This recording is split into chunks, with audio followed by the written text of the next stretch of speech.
2022년春계 말씀 사경의 이제 첫 시간입니다. 첫 시간을 하나님 앞에 드리기 위해 오신 여러분들 주님의 이름으로 축복합니다. 주님의 이름으로 환영합니다. 잘 오셨습니다. 첫 시간에 하나님께서 우리에게 은혜를 허락을 해주시기를, 우리의 은혜의 문을 열어주시기를 주의 이름으로 축원합니다. 말씀의 제목이 1차 포로 귀환입니다.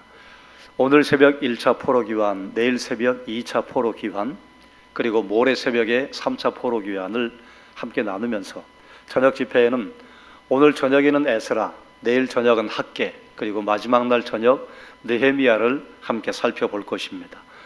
에스라와 느헤미야와 함께 왜 학개를 읽는가? 에스라와 느헤미야 사이에 연결하는 성경이 학개입니다.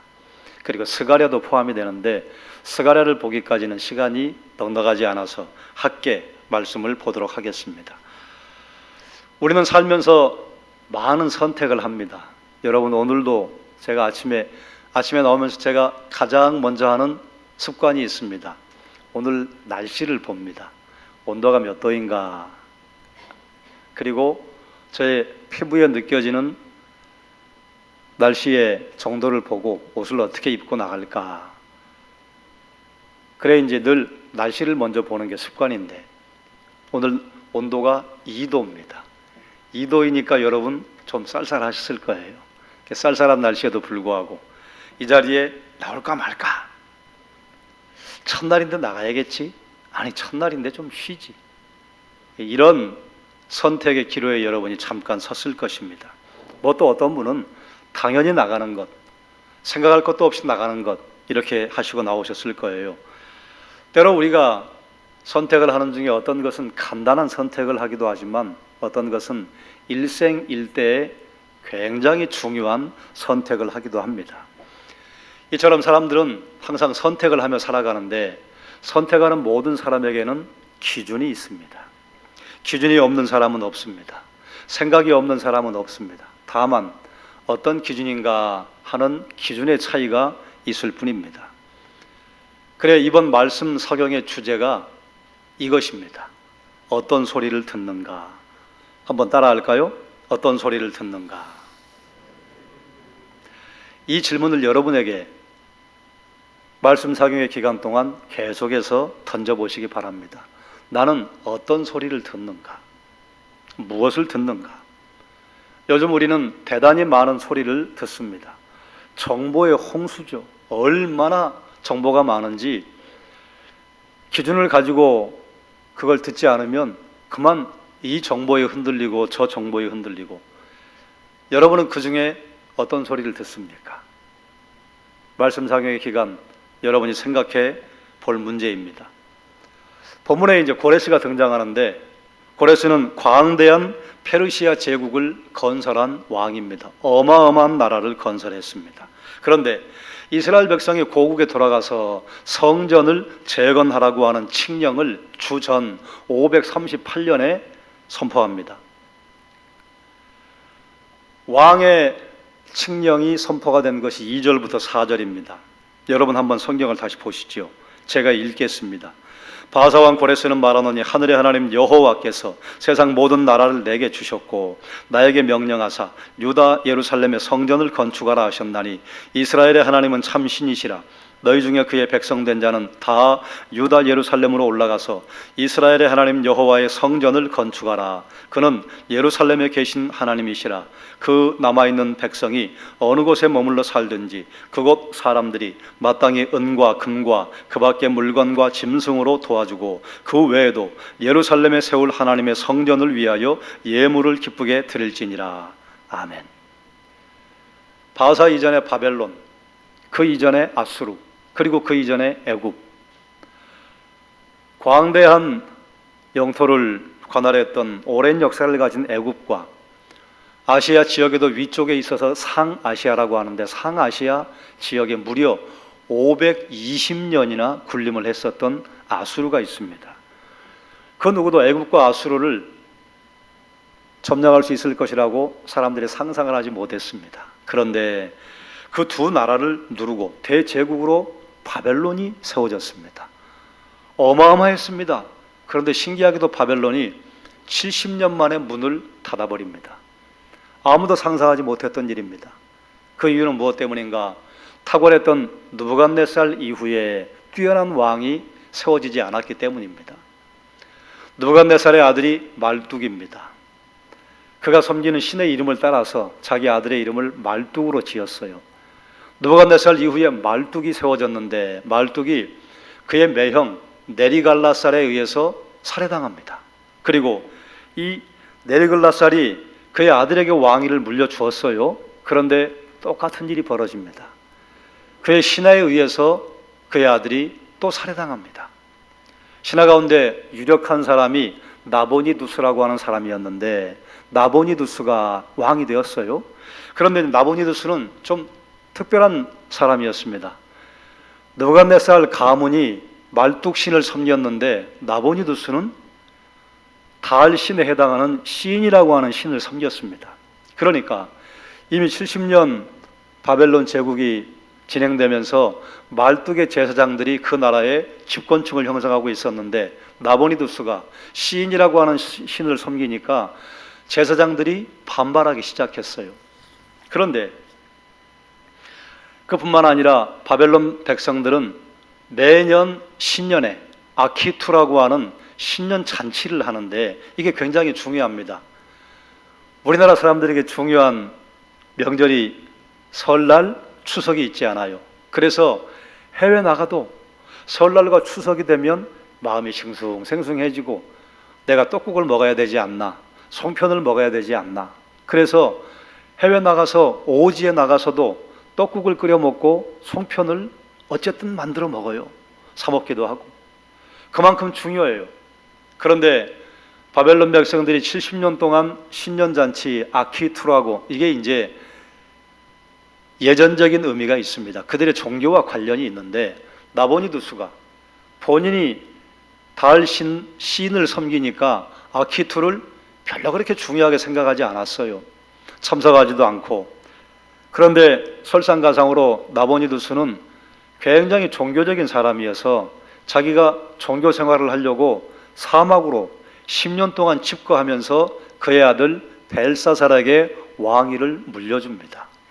그런데 벨사살도 왕위를 물려받고 10년 동안 백성들이 그렇게 기뻐하고 오매불망하는 신년 행사 아키투를 열어주지 않고 그리고 자기도 참석하지 않았습니다. 그러자 초창기에는 말뚝 제사장들만 나보니두스에 대해서 불만이 가득했는데 이제 백성들 사이에 원망이 커지기 시작했습니다.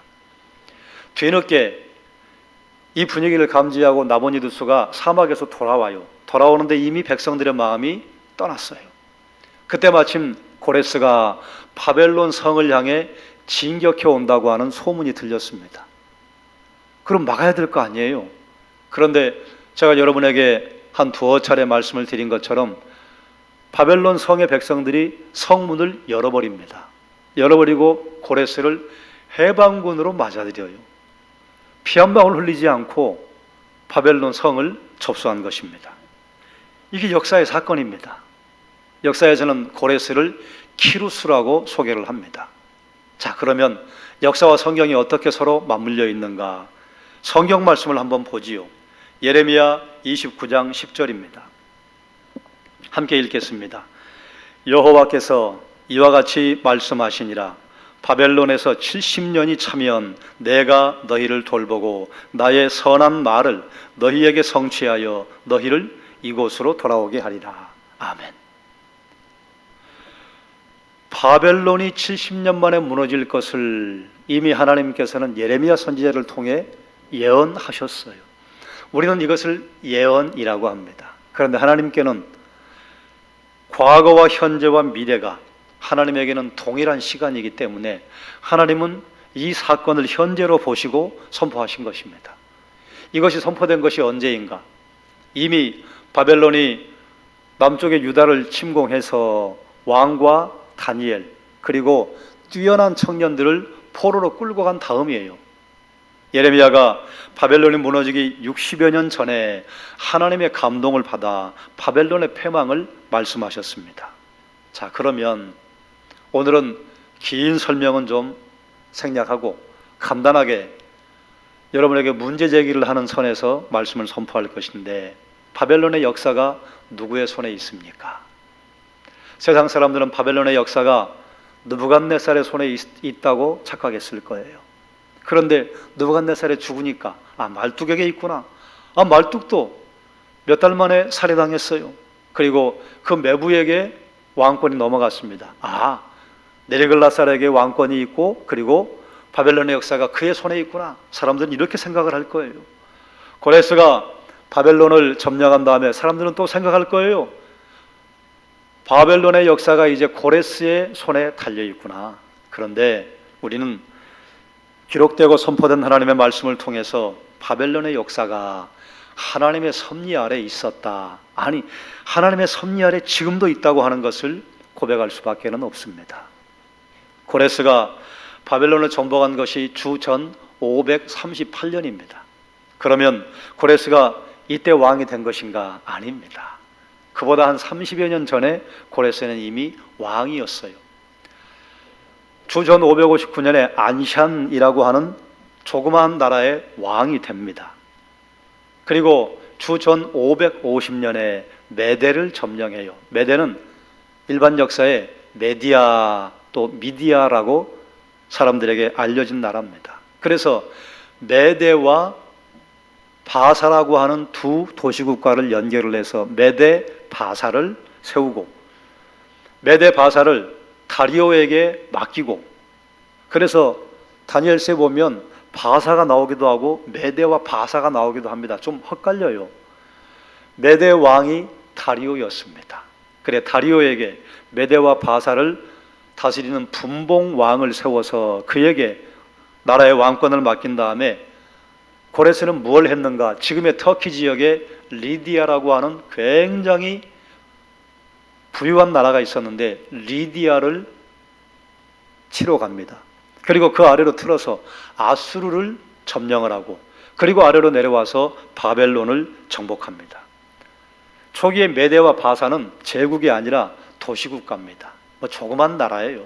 그러니 안샨이라고 하는 나라는 우리가 이름도 모르는 나라, 세계사에 그저 한 줄 정도 나오는 나라, 거기부터 시작을 해서 세계를 제패하는 어마어마한 왕이 됩니다. 바벨론을 접수한 고레스가 이제 바벨론 신하들을 만나고 그리고 브리핑을 받았어요. 바벨론 제국의 경제 상태가 그리 좋지 않았습니다.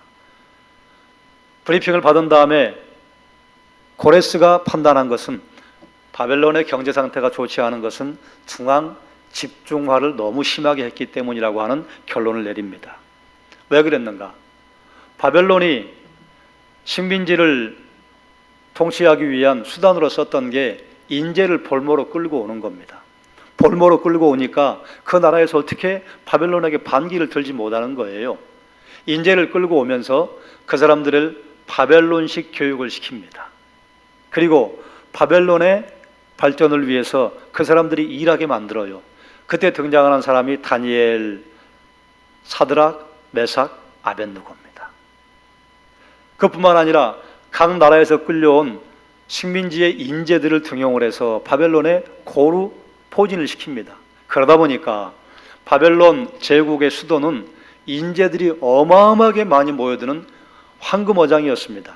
그러나 반대로 인재라는 인재는 몽땅 다 끌고 나왔기 때문에 바벨론에 점령된 식민지는 인재가 없었어요. 그러니까 그 예 가운데 하나가 예루살렘이 얼마나 사람이 없었으면 예루살렘의 수도가, 이스라엘의 수도가 70년이 지나도록 성벽을 재건하지 못하고 느헤미야가 갔을 때 여우가 머무는 황폐한 곳이 되어 있었습니다. 그건 이제 우리가 성경을 통해 살펴볼 수 있는 예루살렘의 모습이고, 예루살렘이 대표적이고, 이런 모습들이 모든 점령지에 통일했습니다. 그러니 이스라엘의 수도 예루살렘이 그처럼 황폐했으니 거기에 무슨 미래가 있겠으며 그 나라에서 무슨 세금을 걷어들이겠어요. 그래, 바벨론에 인재는 많이 모였는데 각 식민지에서 점령지에서 세금이 별로 신통치 않게 올라왔습니다. 그러다 보니까 바벨론의 전체 경제가 그리 신통하지 않았습니다. 이런 상태를 점검한 고레스 왕이 제국의 경영 정책으로 정한 것이 지방 분권화였습니다. 인재들을 다시 돌려보냈어요. 너의 나라로 돌아가라. 그리고 너희 나라로 돌아가서 너희가 그곳에서 너희의 종교를 다시 부흥을 시키고 종교를 다시 새롭게 하는 것은 인정하지만 그 외에 정치적인 행위는 차단한다. 이게 고레스의 정책이었습니다. 그래서 제국의 안정을, 제국의 경제를 활성화시키려고 시도를 했습니다. 이게 고레스의 칙령입니다. 이게 역사의 사건입니다. 그러면 성경은 무엇이라고 선포하는가? 이사야 45장 1절 말씀 함께 읽겠습니다. 여호와께서 그의 기름 부음을 받은 고레스에게 이같이 말씀하시되 내가 그의 오른손을 붙들고 그 앞에 열국을 항복하게 하며 내가 왕들의 허리를 풀어 그 앞에 문들을 열고 성문들이 닫히지 못하게 하리라. 아멘. 이 선포가 언제 기록인가? 고레스가 바벨론에 들어오기 152년 전입니다. 152년 전에 이미 하나님께서 이사야에게 감동을 주셔서 열국을 항복하게 할 것이다. 그리고 왕들의 허리를 풀게 할 것이다.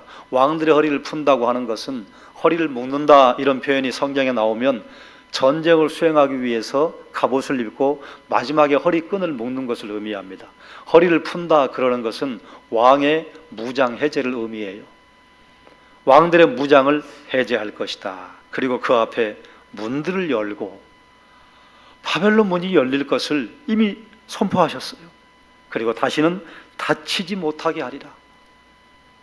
그런데 이사야를 통해 말씀을 선포하실 때 이 왕의 이름이 누구인지까지 기록해 놓으셨어요. 고레스다. 정확하게 증명 불가지만 다니엘이 느부갓네살, 나보니두스 그리고 벨사살 때까지 그 나라의 총리로 있지 않습니까? 그리고 다니엘서는 뭐라고 하는가 하면 다니엘이 고레스 원년까지 생존했다 이렇게 말해요. 고레스 원년까지 있었기 때문에 고레스가 들어왔던 주전 538년에 바벨론을 정복할 때 거기에 다니엘이 있었지요. 그리고 바벨론의 이런저런 정보들을 총평을 하고 종합을 할 때 누가 섰겠습니까? 다니엘이 섰을 것입니다. 다니엘이 이사야를 알고 있었지요. 그러면 다니엘이 하나님 우리 민족이 하나님 앞에 돌아갈 것인데 그리고 기도하지 않습니까? 70년 만에 돌아갈 것을 알았던 다니엘이 고레스에게 바벨론의 사정을 말할 때 다니엘은 그 평생 하나님을 섬기고 하나님을 따르는데 주저하지 않았던 사람입니다. 그에게 이사야 45장의 말씀을 전해주지 않았겠습니까? 고레스 왕에게 당신을 하나님께서 이미 정해놓으셨다. 담대하게 말하지 않았겠어요? 그리고 이사야 45장 1절을 고레스에게 보여주었을 가능성이 충분히 있을 것입니다. 그래서 고레스가 하나님을 섬기는 사람이 아님에도 불구하고 이스라엘 백성들을 위해서 특별한 칙령을 선포하게 한 것입니다. 자, 그럼 이제 우리는 오늘 말씀의 제목으로 삼았던 1차 포로 귀환으로 한번 돌아가 봅시다. 이스라엘 백성의 1차 포로 귀환이 어떻게 이루어진 것인가? 예레미야 29장 14절 말씀입니다. 함께 읽겠습니다. 이것은 여호와의 말씀이니라. 나는 너희들을 만날 것이며 너희를 포로된 중에서 다시 돌아오게 하되 내가 쫓아 보내었던 나라들과 모든 곳에서 모아 사로잡혀 떠났던 그곳으로 돌아오게 하리라. 이것은 여호와의 말씀이니라. 아멘. 이스라엘 백성들이 포로로 끌려갔습니다. 그런데 바벨론이 얼마나 강한지 그 누구도 바벨론이 무너질 것이라고 바벨론에 대적할 것이라고 상상도 못했던 그 시절에 얘들아 내가 너희를 만날 거야. 포로에서 너희를 돌아오게 할 거야. 그리고 이 앞에 우리가 그렇게 잘 알고 있는 너희를 향한 나의 생각은 재앙이 아니야. 미래와 평안이야. 너희에게 미래와 평안을 준비하기 위해서 너희를 포로로 보내는 거야. 그 말씀이에요. 그런데 그때 그 말씀이 이해가 됐겠습니까? 포로로 끌려가는데 무슨 미래가 있으며 무슨 평안을. 그런데 하나님께서는 미래와 평안을 위해 그들을 포로로 보내셨어요. 이런 역설이 어디 있어요? 우리가 고난 중에 하나님의 평강과 하나님의 복을 경험한다고 하는 것이 고난 중에 들어갈 때, 고난 중에 있을 때 그게 무슨 마음의 위로가 됩니까? 그러나 우리가 고난을 끝내고 나면 그 말씀이 옳았어. 이것을 무엇이라고 말하는가? 하나님의 섭리라고 말합니다. 하나님이 인도하시는 거예요. 하나님의 섭리 때문에 이스라엘 백성들의 1차 포로 귀환이 이루어졌습니다. 그것을 오늘 우리가 읽은 1절은 무엇이라고 말하는가? 하나님께서 고레스의 마음을 감동시키사, 이렇게 말해요. 그 전에 이렇게 말하죠. 예레미야에게 선포하신 말씀을 이루게 하시려고 하나님께서 쓰신 방법이 고레스의 마음을 감동시키셨다. 고레스는 하나님 섬기는 사람 아닙니다. 고레스가 알고 있었던 하나님에 대한 지식은 무엇인가? 그분은 예루살렘에 계시는 하나님이다. 고레스의 머릿속에는 여호와는 이스라엘의 신, 이 정도가 전부였어요. 그가 무슨 하나님을, 세상을 창조하신 하나님, 전능하신 하나님으로 안 게 아닙니다. 예루살렘에 계시는 하나님, 그러니 예루살렘에 계시는 하나님 위해서 너희가 가서 성전을 지어라. 성전 지은 다음에 고레스가 부탁했던 것이 무엇이냐? 나와 왕자들을 위해 기도해라. 자기 좋자고 이스라엘 백성들을 보낸 것입니다. 그런데 하나님께서는 그의 정치적인 결정을 이용하셔서 이스라엘을 포로에서 돌아오게 하신 것입니다. 아무도 상상하지 못했던 그림, 사람은 그릴 수 없는 그림을 하나님께서는 그리고 이용하게 하신 것입니다. 고레스가 한 일을 보면 제국에 사는 이들은 귀환하는 자들에게 은과 금과 가축과 예물을 드리라 지시했어요. 여러분 혹시 떠오르는 그림이 있지 않습니까? 이스라엘 백성들이 출애굽할 때 이집트 사람들에게 하나님께서 너희가 갈 때 은과 금과 가축과 의복을 요구해라. 그랬더니 애굽 사람들이 떠나는 이스라엘 사람들에게 은, 금, 가축 그리고 의복을 내줘요. 놀라운 일이 벌어졌습니다. 하나님께서 이스라엘 백성들을 출애굽시킬 때에도 빈손으로 보내지 아니하시고 두 손에 넉넉하게 가득 채워서 보내주셨는데, 이스라엘 백성들을 바벨론에서 출바벨론 하게 하실 때에도 그들의 두 손에 가득 넘치게 줘서 보내십니다.